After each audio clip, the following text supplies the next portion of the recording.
मंडळी, सर्वांना माझा जय भीम. सहमतीची हुकुमशाही माननीय मिलिंद कीर्ती लिखित उत्कृष्ट असं एक साहित्य आज आपण यावर चर्चा करतोय.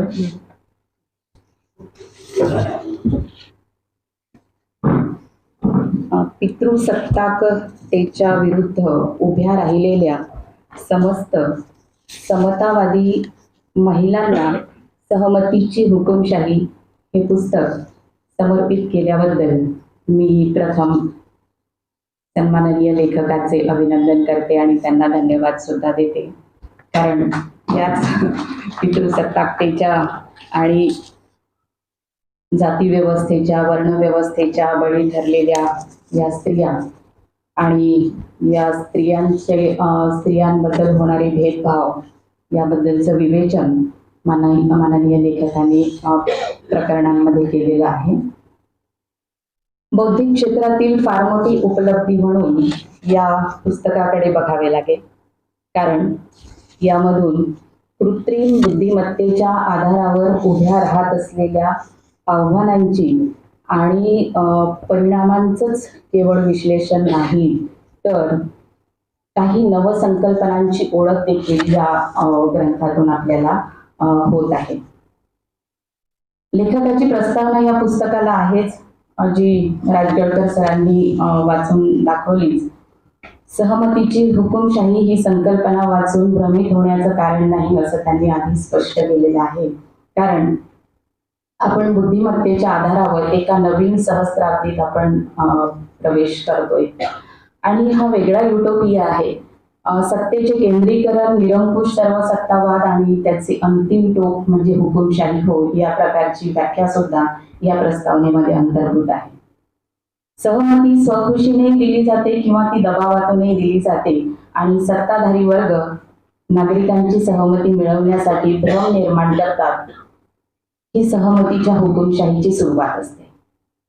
असे भ्रम सर्व क्षेत्रात आहेत आणि लोकांना हे भ्रम मग कायमस्वरूपी वास्तव वाटू लागते आणि तिथून सहमतीची प्रक्रिया ही रुजविण्यास सुरुवात झालेली असते. मानवजात आता मनुष्यत्वाकडून बुद्धिमान यंत्राकडे मार्गक्रमण करीत आहे आणि मानवी जीवनाचे निर्णय आता AI मशीन म्हणजे तंत्रज्ञानात्मक जी बुद्धिमत्ता मशीन आहे, या मशीनच्या सल्ल्यानुसार घेण्याच्या प्रक्रियेलाही सुरुवात झालेली आहे. आपण त्या सर्व प्रक्रियेचे प्रवासी आहोत.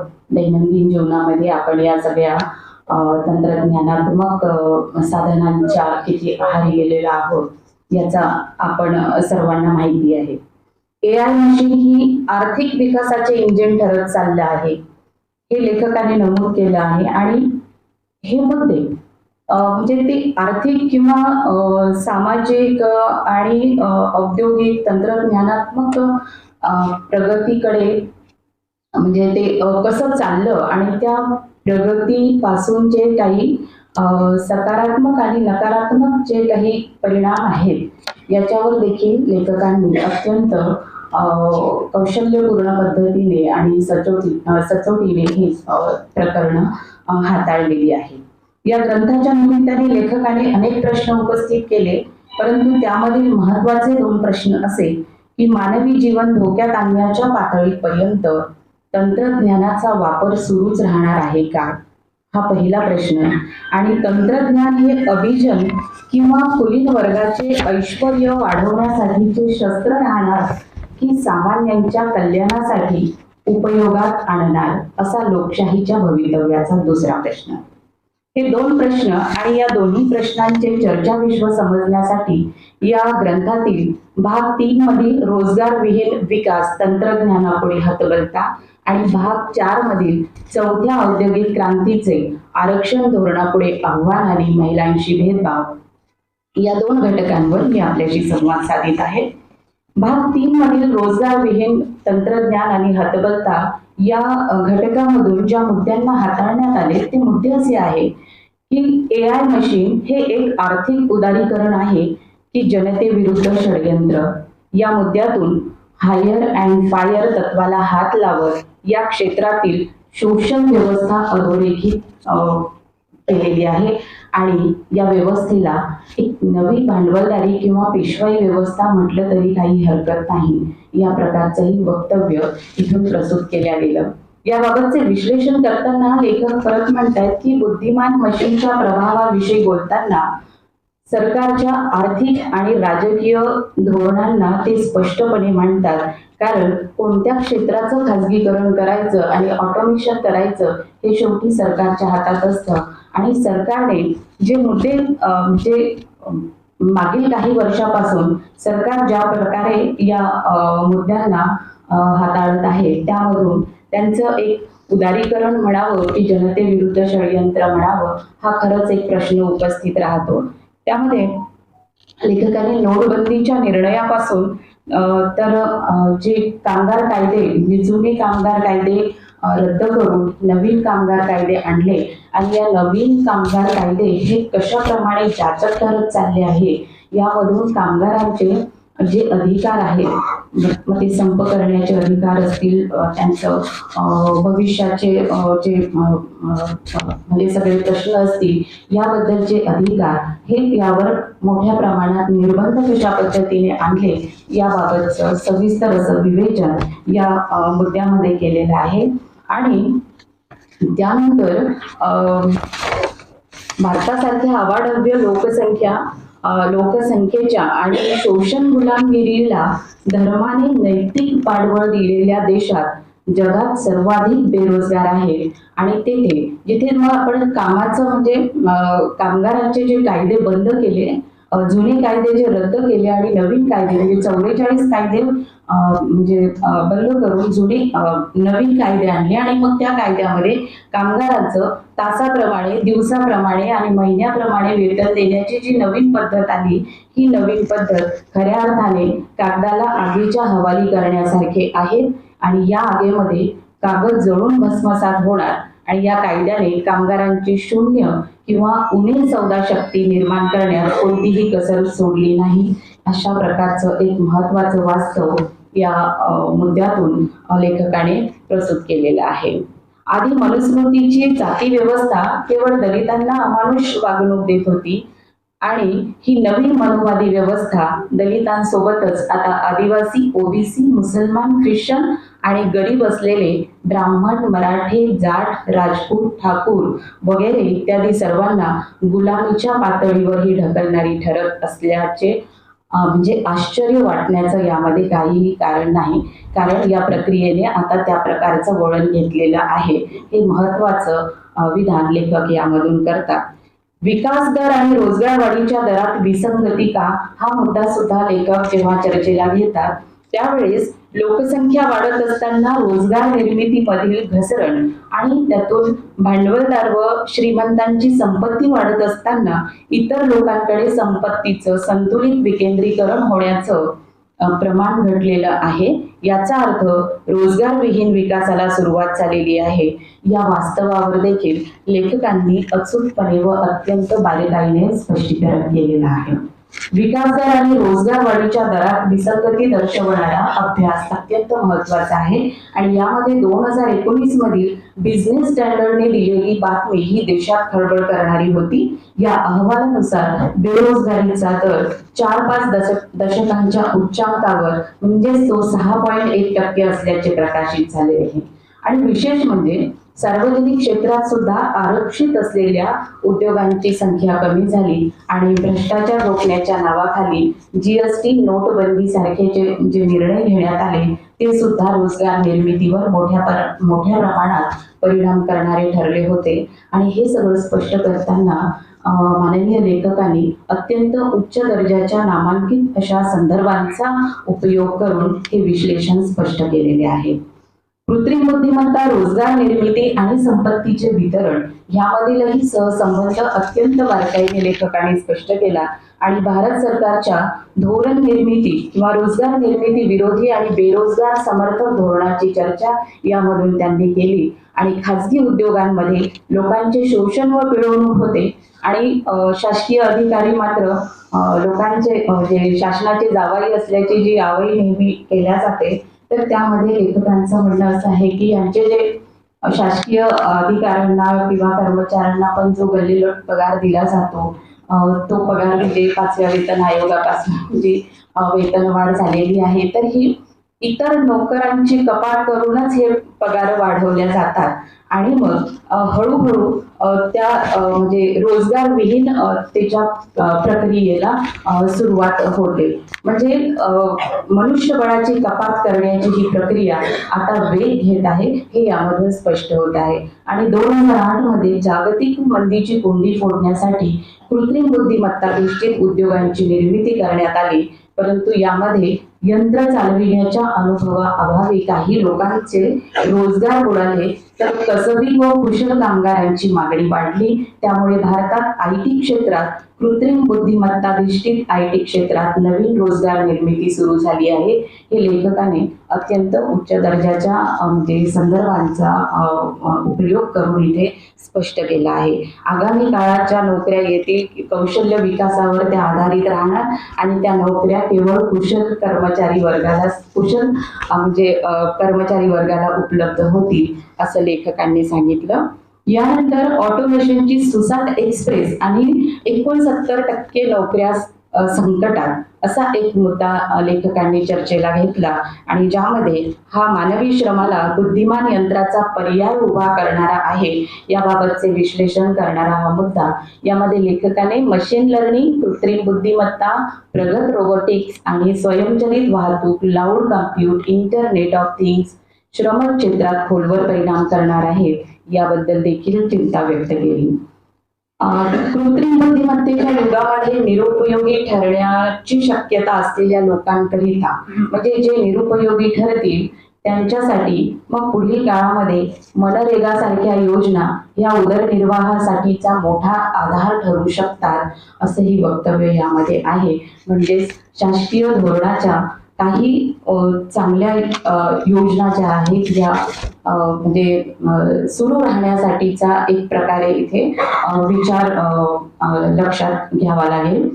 त्यानंतर ऑटोमेशनच्या नोकऱ्यांमुळे परिणाम होणारे क्षेत्र कोणते, तर यामध्ये व्हाईट कॉलर नोकऱ्यांवर परिणाम होईल याचा सर्वात जास्त, आणि त्यामध्ये प्रामुख्याने टीव्ही, वर्तमानपत्रे, चित्रपट, प्रसार माध्यम यामधील नोकऱ्यांवर सर्वाधिक परिणाम होतील. आणि हे विधान स्पष्ट करण्यासाठी लेखक सांगतात की अमेरिकेतील प्ले ऑफ सामन्यात एंजलिस एंजल्सने बोस्टन रेड सॉक्सवर दिनांक 11 ऑक्टोबर 2009 रोजी मात केलेल्या सामन्याची वृत्त स्टेट्स मंकी या कम्प्युटर प्रोग्रामने लिहिले होते. आता हा स्टेट्स मंकी म्हणजे आपल्यासाठी किंवा माझ्यासाठी तरी नवीन आहे असं मला वाटतं, पण हा स्टेट्स मंकी नॉर्थ वेस्टर्न युनिव्हर्सिटीच्या इंटेलिजंट इन्फॉर्मेशन लॅबोरेटरीमधील विद्यार्थी आणि संशोधकांनी तयार केला होता आणि पुढे याला नॉर्थ वेस्टर्न युनिव्हर्सिटीमध्येच याच्या म्हणजे स्टेट्स मंकीवर काम केलेल्या संशोधकाने भांडवलाची उभारणी केली आणि नरेटिव्ह सायन्स नावाची कंपनी स्थापन केली. तर ही या कंपनीने परत स्टेट्स मंकीपेक्षाही अधिक शक्तिशाली आणि व्यापक अशा कृत्रिम इंजिन तयार केले. म्हणजे एका म्हणजे प्रक्रियेतून किंवा एका निर्मितीतून पुढे दुसरी निर्मिती आणि त्याहीपेक्षा म्हणजे मोठी आणि प्रगल्भ अशी तंत्रज्ञानावर आधारितच निर्मिती अशी ही होत राहील आणि जितकी ही पुढे जाईल तितके त्याचे परिणाम सामान्य लोकांवर होतील, हे यामधून महत्वाचं विधान आपल्याला लक्षात घेता येईल.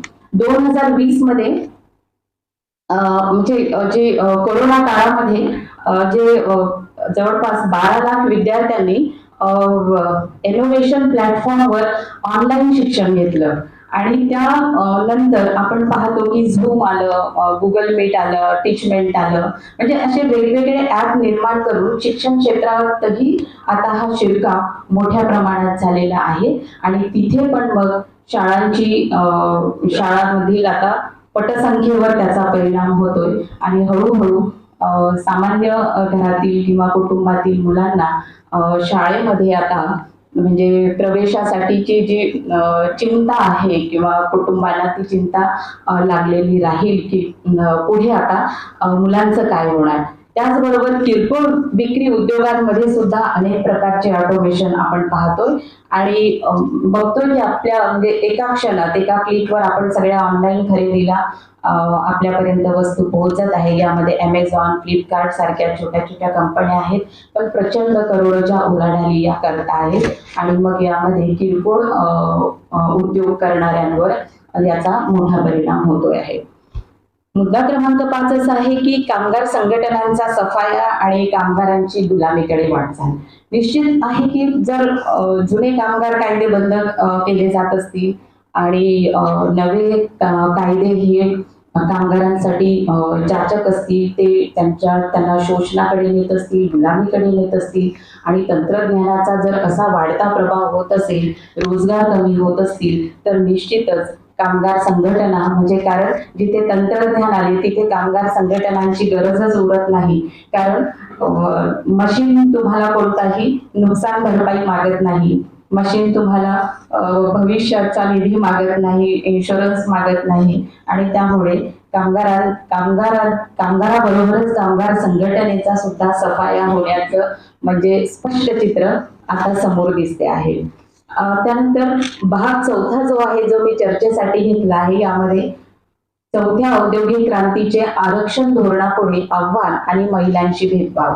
आता या महिलांशी भेदभाव या भागामध्ये 4थ्या औद्योगिक क्रांतीचे जे वैश्विक प्रभाव आहेत ते भारतावर कशा प्रकारे पडतायत आणि आरक्षण धोरणामुळे आव्हान आणि महिलांशी कसा भेदभाव होतो याचं विश्लेषण करताना 2000 वर्षाची मक्तेदारी आणि निकाल शून्य असं एक विधान लेखकाने घेतलं आणि त्यामध्ये ते सांगतायत की इसवी सनाच्या पहिल्या शतकापासूनच मनुस्मृतीचे लेखन करण्यात आल्यापासून कुलीन वर्गाच्या हातात धर्म, शिक्षण, व्यापार एकवटला होता, पण तरीही आणि 2000 वर्षात या मनुस्मृतीचे लाभ उचलणारे जे कुलीन वर्ग आहेत त्यांची एकही विश्वस्तरीय अशी शैक्षणिक संस्था ते निर्माण करू शकले नाही.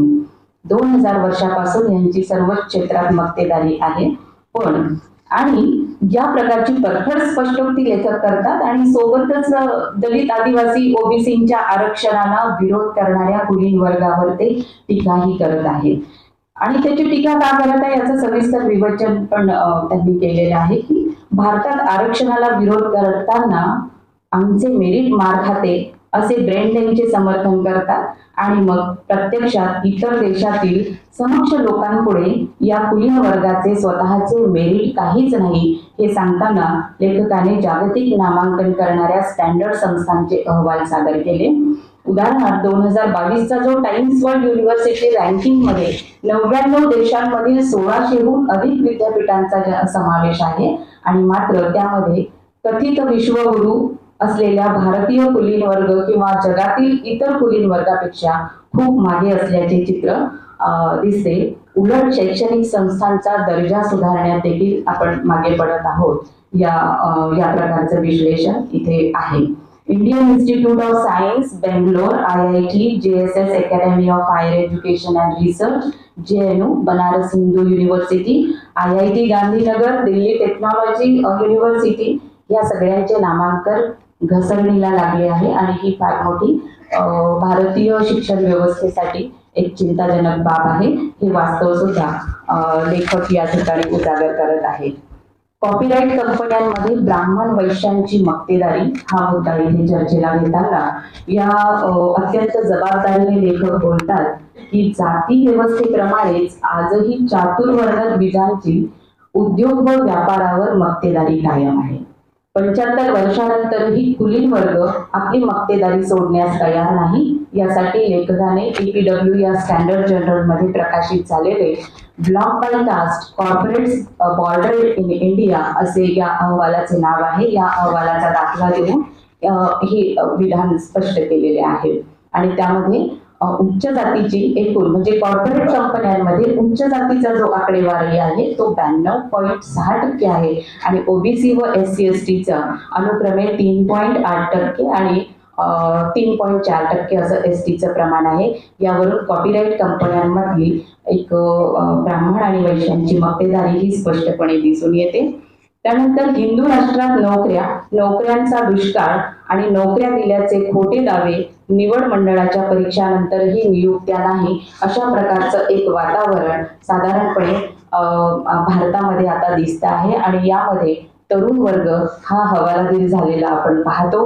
हा युक्तिवाद करताना लेखक म्हणजे जेव्हा आपण म्हणजे भाजपाचा निवडणूक अजेंडा असेल त्यावेळेस 2 कोटी रोजगार देण्याचे आश्वासन सरकारने दिले, परंतु त्या 7 वर्षामध्ये मात्र उलट कारभार करण्यात आला आणि होत्या त्याही नोकऱ्या गेल्या.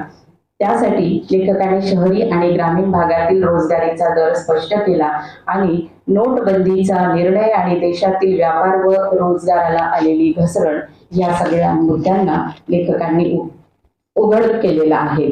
त्यानंतर धर्म आणि देशभक्तीचे कॉकटेल युवकांना दिले जाते. याचा अर्थ की स्वयंसेवकां एवढे देशभक्त कोणीच नाही असा आभास निर्माण केला जातो. आणि मग ती स्वयंसेवक कोण? तरुण मुलांनीच मग लष्करात येण्यासाठी, म्हणजे कारण देशभक्ती ही किती महत्वाची आहे हे तरुणांच्या मनात आधी बसवायचं आणि मग त्या तरुणांना लष्करात येण्यासाठी प्रेरित करायचं. पण प्रत्यक्षात लष्करालाच कमकुवत करण्याचे प्रयत्न सत्ताधाऱ्यांकडून किंवा सरकारी पातळीवरून कशा पद्धतीने मागच्या काही काळापासून होत आलेले आहे याचं विवेचन देखील यामध्ये आकडेवारीच्या म्हणजे भारतीय संरक्षण मंत्रालयाच्या आकडेवारीवरून लेखकाने स्पष्ट केलं आहे. म्हणून लष्करासोबतच सर्व क्षेत्रातील पदभरती थांबविण्याचं षडयंत्र एक प्रकारे इथे सातत्याने राबवल्या जात आहे असं म्हणजे लक्षात घ्यायला हरकत नाही. बेरोजगारांच्या आत्महत्या चिंताजनक पातळीवर, म्हणजे हल्ली आपण पाहतो की साहजिकच आहे, नोकर भरती जर थांबवली जाईल तर एक म्हणजे कितीतरी वर्ष शिक्षण घेतल्यानंतर नोकर भरती थांबली, इकडून तिकडून ती सुरू झालेली असली तरी निकाल वेळेत लागत नाही, वेळेत लागले तरी नियुक्तीपत्र लवकर मिळत नाही. अत्यंत म्हणजे अशी गडबड किंवा गोंधळाची स्थिती या सगळ्या नोकर भरतीच्या क्षेत्रामध्ये हल्ली सुरू आहे आणि त्यामुळे तरुणांमध्ये नैराश्य वाढते आहे आणि यामधून तो आत्महत्येचा पर्याय निवडतो. ही चिंताजनक स्थिती लेखकाने आत्महत्यांची आकडेवारी देऊन केलेली आहे. त्यानंतर ऑटोमेशनचे आरक्षण संकट, म्हणजे हे महत्वाचं विश्लेषण आहे आणि या पुस्तकाचा हा अत्यंत उत्सुकता निर्माण करणाराही एक घटक आहे की ऑटोमेशनचं आणि आरक्षणाचं काय नातं असावं. तर खाजगीकरणामुळे आरक्षण धोरण धोक्यात येत असल्याच्या चर्चा आपण नेहमी ऐकत असतो, परंतु ऑटोमेशनमुळे सुद्धा आरक्षण संकट या नवसंकल्पनेचे विवेचन या ग्रंथात आहे आणि ऑटोमेशनचा सर्वात मोठा फटका दलित आणि स्त्रियांना बसणार आहे. वर्ल्ड बँकच्या 2016 मधील अहवालानुसार 69% नोकऱ्या केवळ ऑटोमेशनमुळे शिल्लक राहिल्या नाहीत, तर अनुसूचित जाती, अनुसूचित जमाती आणि ओबीसी यांच्या आरक्षणाला काहीही अर्थ राहणार नाही. त्यामुळे ऑटोमेशनमुळे सर्वच जागा संपुष्टात येईल. त्यानंतर शिल्लक राहिलेल्या 30 ते 35% नोकऱ्यांमध्ये आरक्षण लागू केले अथवा नाही केले तरीही त्याचा पुढील वर्गावर काहीही फरक पडणार नाही, हे वास्तव लेखकाने निर्देशनास आणले आहे. उच्च कुलीन वर्गासोबतच ओबीसी सुद्धा दलितांसोबत व्यवसाय आणि रोजगारात भेदभाव करीत असल्याचेही सत्य पुढे केले आहे. यासाठी 2015चा एक नमुना सर्वेक्षण अहवाल लेखकाने सादर केला आणि यामध्ये त्यांनी भारतीय कुलीन वर्ग म्हणजे जेव्हा ऑस्ट्रेलिया, अमेरिका किंवा युरोप म्हणजे जेव्हा तो परदेशात जातो तेव्हा तिथे तो म्हणजे एक उदाहरण देऊन लेखक स्पष्ट करतात की 2019 मध्ये न्यू जर्सी येथील श्री अक्षर पुरुषोत्तम स्वामीनारायण संस्था या कुलीन वर्गीय ट्रस्ट विरोधात US फेडरल कोर्टात 200हून अधिक दलित कामगारांनी खटला दाखल केला होता. आणि या खटल्यावरून हे स्पष्ट होते की इथे म्हणजे दलितांसोबत कशा प्रकारे अन्याय होतो. आणि दुसरे उदाहरण लेखकाने हे दिलं आहे की ज्यामध्ये रॉबिन्सविले इथून 159 एकर जागेवर असलेल्या बाब्स मंदिरावर छापामारी सुमारे 90,000 कामगारांना बसमधून ताब्यात घेतले. त्यांना अमेरिकन पोलिसांनी संरक्षण दिले आणि त्या कामगारांचा असा दावा होता की त्यांचे लॉस एंजेलिसच्या बाहेर कॅलिफोर्नियातील चिनो हिल्स येथील मंदिरामध्ये शिकागो ईस्टर आणि अटलांटा बाहेर शोषण करण्यात येते. म्हणजे दलितांची परिस्थिती ही भारतातही शोषण व्यवस्थेचीच म्हणजे शोषणच होत आहे आणि पाश्चात्य राष्ट्रात सुद्धा जो इथून गेलेला कुलीन वर्ग आहे हा तिथे सुद्धा त्यांना अधिकाधिक म्हणजे कट्टरपणे त्यांच्याशी वागणूक देत आहे हे यामधून स्पष्ट होते. त्यानंतर एक उदाहरण आणखी दिलं आहे की अमेरिकेतील कोलोराडो आणि मिशिगन राज्यांनी 14 एप्रिल हा doctor Bhimrao Ambedkar equality day म्हणून घोषित केला आणि त्यापूर्वी कॅनडाच्या ब्रिटिश कोलंबिया प्रांताने एप्रिल महिन्याला दलित हिस्ट्री मंथ म्हणून घोषित केला आहे. मात्र अमेरिकेत गेलेल्या ब्राह्मणी कुलीन वर्गाला हे तिथेही पचनी पडत नाही. त्यामुळे आणि तिथेही तंत्रज्ञानामुळे दलितांनी भेदभावाचा सामना करावा लागत आहे. त्यांना समान संधी म्हणजे तंत्रज्ञान विकसित झाल्यावर दलितांना शोषितांना समान संधी मिळेल असं एक नवमध्यम वर्गीय दलितांना वाटत असतं. परंतु काही उदाहरणं आपण लक्षात घेतली तर असं हे विधान खोटे ठरू शकतात. म्हणून याच दरम्यान गुगलने ब्राह्मणी कुलीन गटाच्या दबावात येऊन थेनीमोझो सुंदरराजन यांचे दलित हिस्ट्री मंथ बाबतचे भाषण रद्द केले होते आणि त्यामुळे गुगल न्यूजच्या वरिष्ठ संस्थापक तनुजा गुप्ता यांनी गुगलचा राजीनामा दिला. म्हणजे ऑटोमेशन, तंत्रज्ञान, आरक्षण ह्याचा कसा सहसंबंध आहे. म्हणजे तंत्रज्ञान हे भेदभाव करणार नाही असं जिथे आपल्याला वाटणं साहजिक आहे, पण तिथे गुगल सारख्या नामवंत अशा म्हणजे संस्थांमधून सुद्धा ही भेदभावाची स्थिती जागतिक पातळीवरून आपल्याला लक्षात घ्यावी लागेल आणि लेखकाने फार बारकाईने या गोष्टीचं विश्लेषण प्रस्तुत प्रकरणामध्ये केलेलं आहे. कुलीनांच्या मानसिक मागासलेपणावर आंतरराष्ट्रीय शिक्कामोर्तब हा एक महत्वाचा मुद्दा पण या प्रसंगी चर्चेला घेणं आवश्यक आहे. कारण वैदिक काळाचा जर दाखला दिला तर या वैदिक काळामध्ये ज्योतिषशास्त्र, खगोलशास्त्र, गणिताचे सिद्धांत मांडले गेले, परंतु अरबान प्रमाणे पुढे यंत्राच्या विकासापर्यंत जाऊ शकले नाही. आणि या काळाला म्हणजे वैदिक म्हणजे वेद जे वैदिक जे होते हे शेती विरोधी होते आणि त्यामुळे वैज्ञानिक शोधांचा पाया असणाऱ्या कारागीर श्रेणी यांना नीच जातीचा दर्जा देण्यात आला. आयुर्वेद रसायनशास्त्रात प्रगती केलेल्या बौद्ध, कापालिक आणि लोकायतांना अनाचारी ठरवून बदनाम केले. त्यामुळे संशोधनाची पायाभरणी होऊ नये त्यामध्ये विकास करणारे पुढे आले नाही.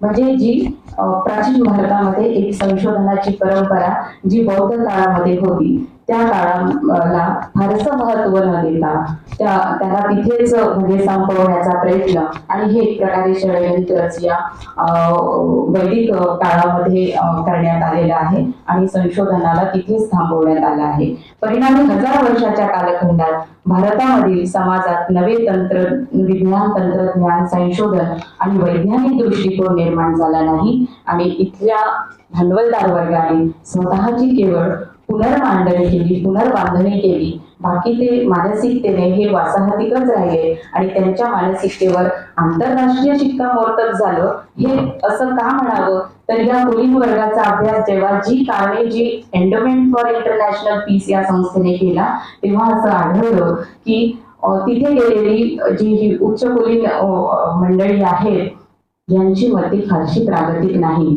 ते इथल्यापेक्षाही जास्त तिथे कट्टर हिंदू असल्यासारखे ते वावरतात आणि तिथेही या दलित लोकांवर म्हणजे ते शोषण करतात किंवा ते त्यांना पिळवणूक करतात.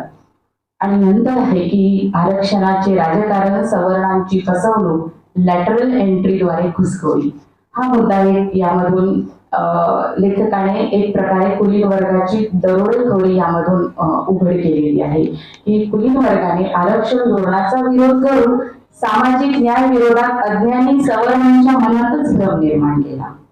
हा आणि मागील 70 वर्षात कुलीन वर्गाने आधी शासन नियंत्रित भांडवलशाही आणि 1990 पासून बाजार नियंत्रित भांडवलशाही राबवून 80% लोकांना गरिबीच्या खाईत लोटले आणि याच वर्गाने जनतेची लूट देखील चालवली आहे.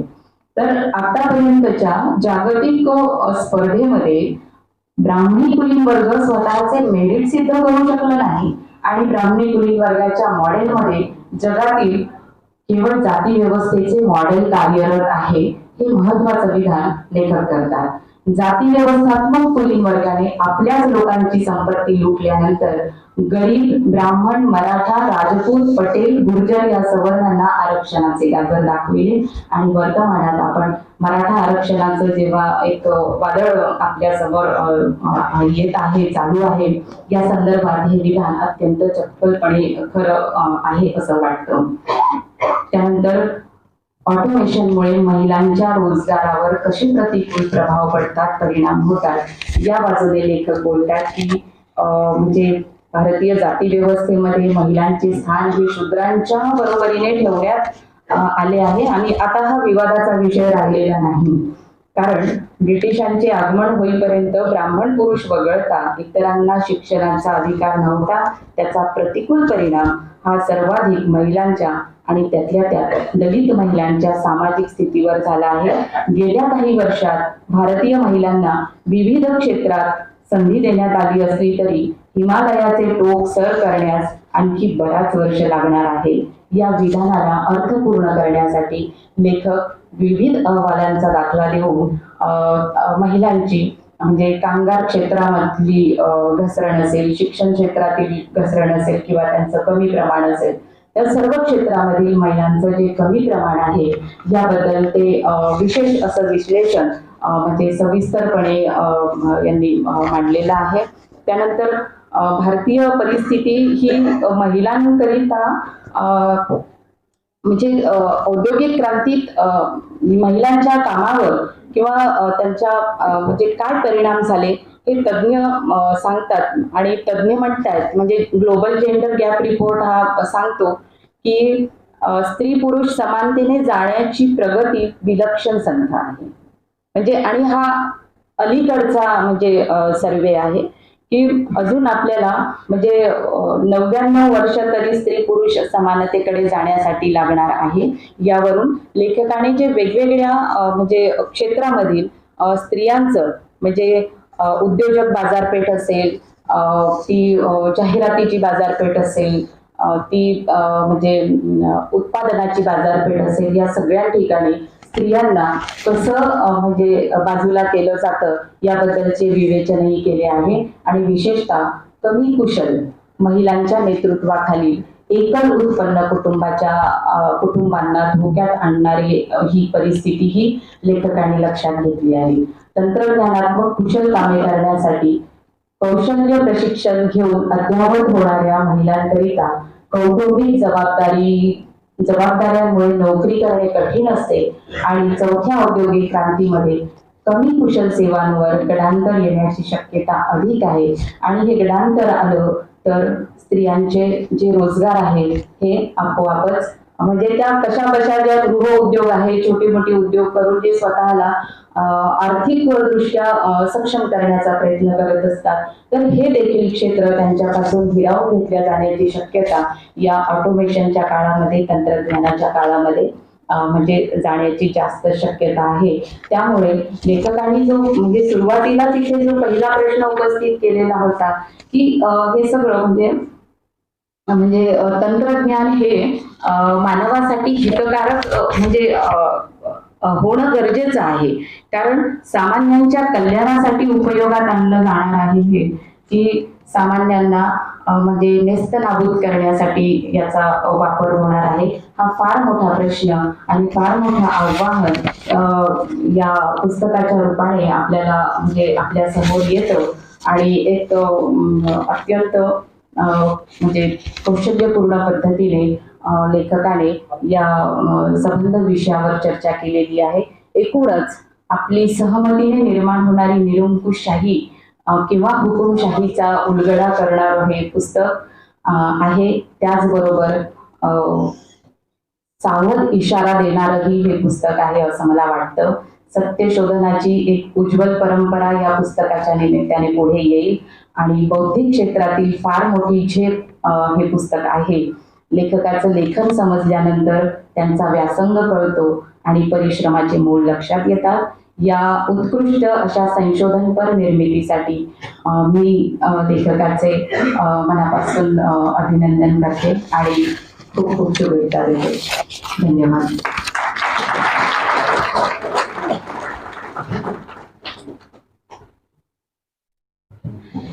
धन्यवाद मॅडम. अतिशय सविस्तर अशी चर्चा दिलेल्या विषयाच्या अनुषंगाने आपण या ठिकाणी ठेवलेली आहे.